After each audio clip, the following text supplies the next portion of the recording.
जल चढ़ैया बाबा हो तोरा दर में।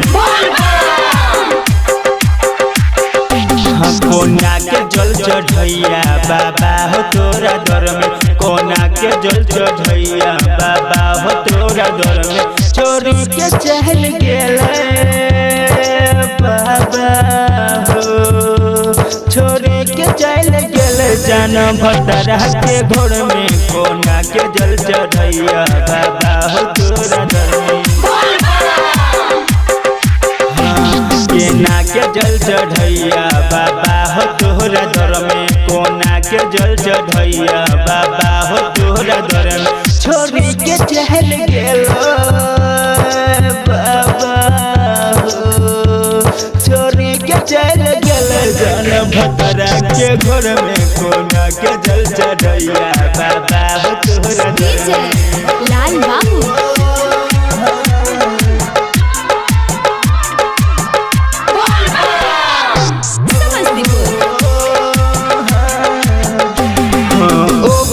बिना न हमरा लागे बाबा मन हो बाबा कैलाश ओकरा बिना न लागे बाबा हमरा मन हो।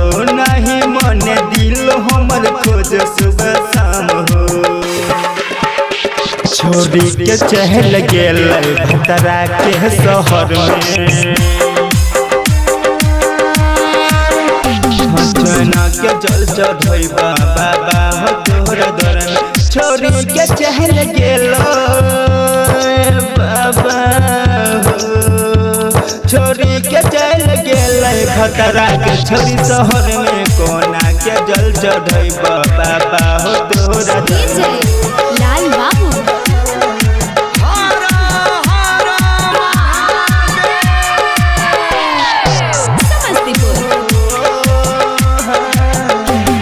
राइटर रामायण के कौन रे कसूर हो।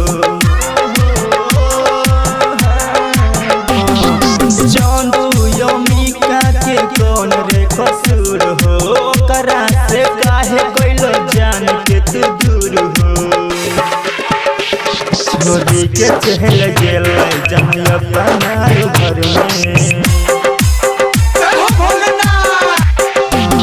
कोना के जल चढ़ैया बाबा हो तोरा दर में। कोना के जल चढ़ैया बाबा हो तोरा दर में। छोरी के चहल गेल